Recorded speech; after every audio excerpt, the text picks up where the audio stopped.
Terrell, Blair, Crack DVDs. Of course, man, you stand on your own, of course, but in Thailand, the world knows you from the group Cool Kids, but officially, because the world know who Cool Kids is, right? We clearly want to know about you and what's going on. Alright, well, Sir Michael Rocks, man. Basically, I got a couple projects under my belt under the solo act right now. Me and my partner Chuck, we doing some separate things right now. Kind of just giving the group thing a rest for a minute and, reformatting some things. And not even the world, but a lot of people might have known my group, the Cool Kids. Me and my partner Chuck English. I go by the name of Sir Michael Rocks, and basically, we just stepping out on our own, doing some solo stuff right now. He's doing a lot of production. I'm doing a lot of my own solo projects on the rapping side, a lot of features and touring and stepping out, man. And it's a good time for us to do that. We've been doing the group stuff for a couple years, and right now I feel like it's time to put a new spin on things and evolve some more and show people like what else is there to what we're doing, because we both dope separately anyway. We both dope before we even met each other. So I feel like that this ain't one of those groups where you gotta fast forward past one of their verses. You know what I'm saying? Because you're like, Right. You know what I'm saying? Like we used to be listening to Tupac and the Outlaws song. You know what I'm saying? Yeah. You might fast forward past a couple verses to get the Pac verse. Yeah. But with our group, we was both ill. You know what I'm saying? So you sticking around for the whole thing, man. And that's where we at now. I feel like we both dope, so we could do it. We could do it separate. I think we could both pop. Well, you know what's amazing about that is that you said a few things, man. That I heard.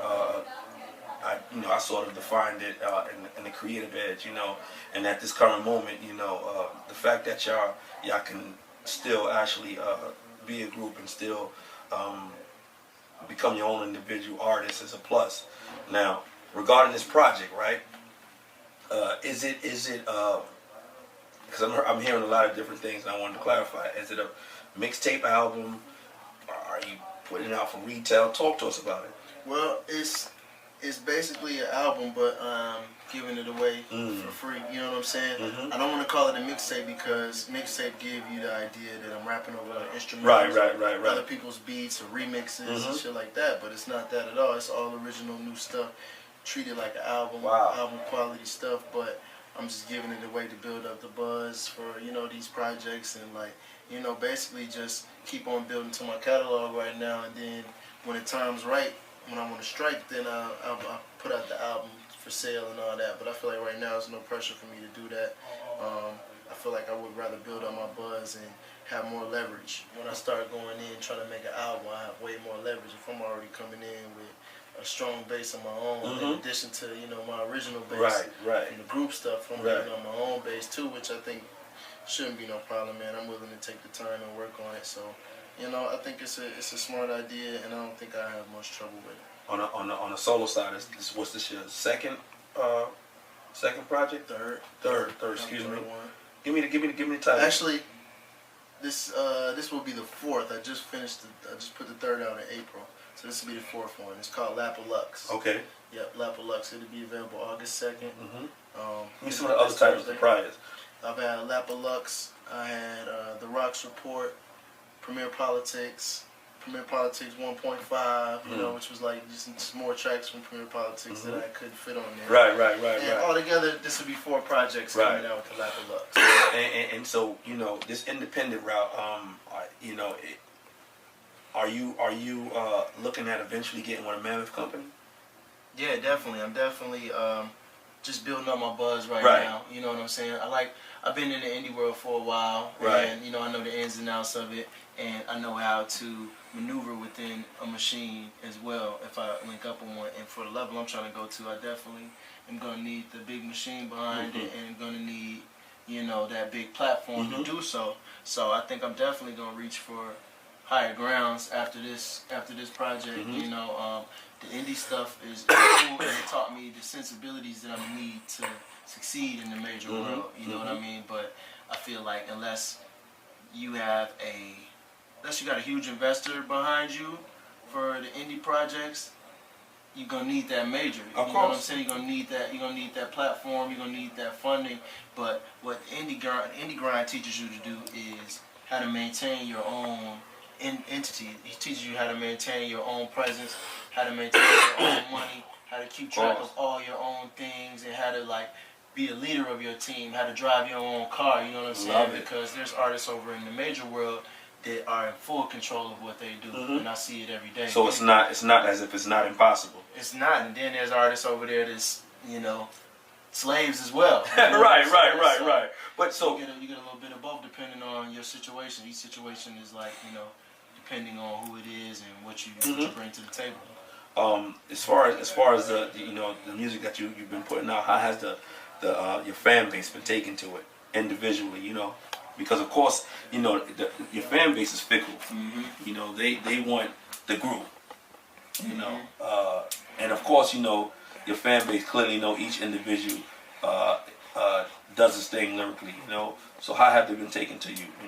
Man, it's been dope. When I first started doing solo stuff, I was shook, man. I was shook because I know how my fans are. I'm like, man, they gonna eat me alive. They ain't gonna like this, man. They're not gonna rock with me. But surprisingly, man, anybody who liked me before, they rocking with this hard as they was with the other stuff.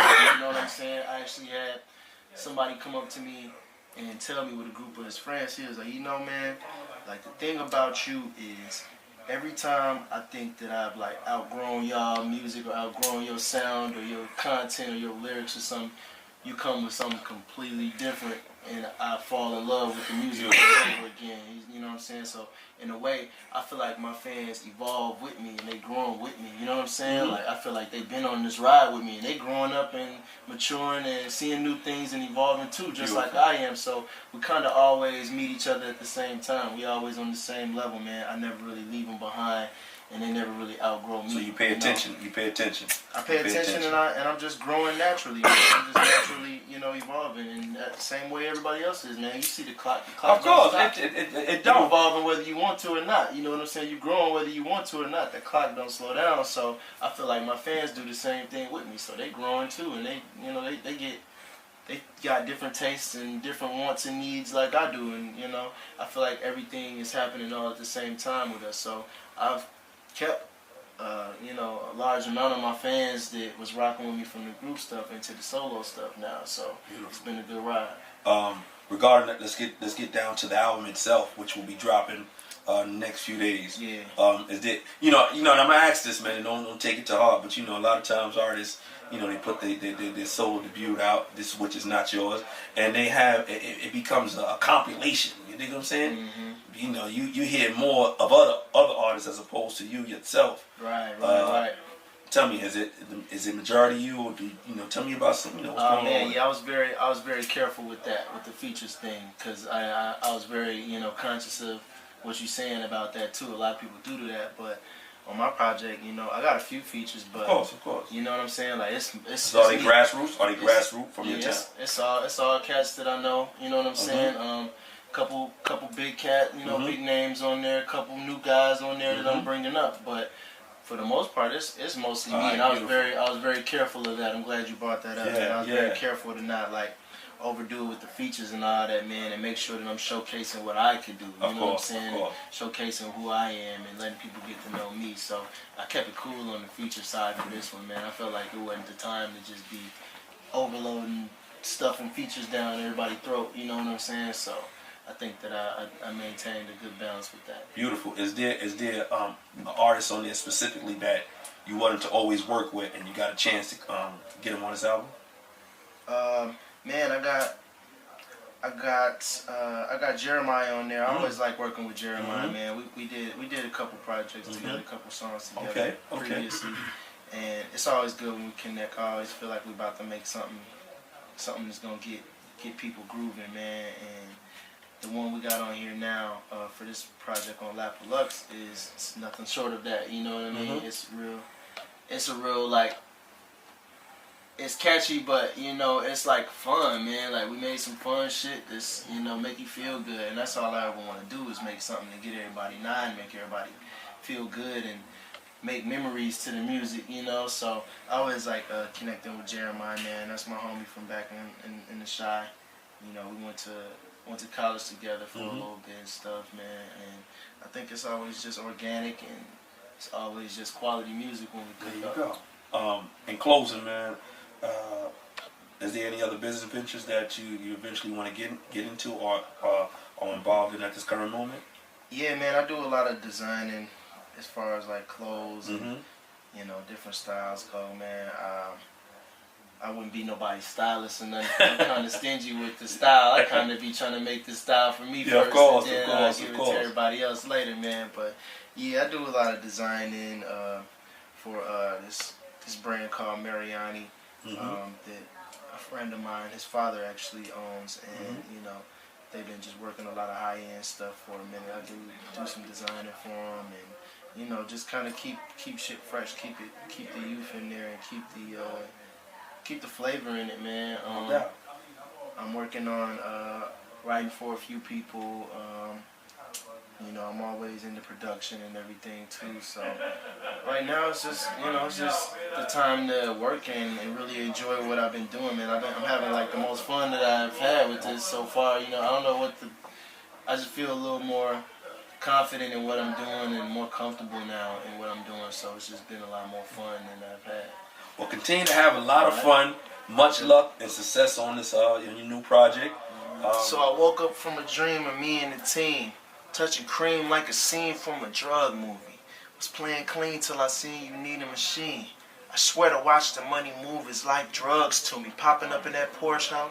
Thick bitch, no torso, just cage G, that pastry. That ushy gushy, I can't see my hands. Just me and my mans. In the strip club, throwing money, call it battle of the bands. And I'm throwing up a prayer, I'll be happy when it lands. In a relationship with two, not sure exactly where I stand. Cause I'm in love with the Mozzie, but attracted to the lamb. Both hands on the wheel while I'm backing out the jam. Oh my. A couple little lines for him, man. Oh my, yeah, something like Album Lap of Lux, man, August 2nd. Bars for days on there, man. You know, the rap Olympics around here, man. So y'all know what to expect on this project, man. Be smooth. Appreciate it.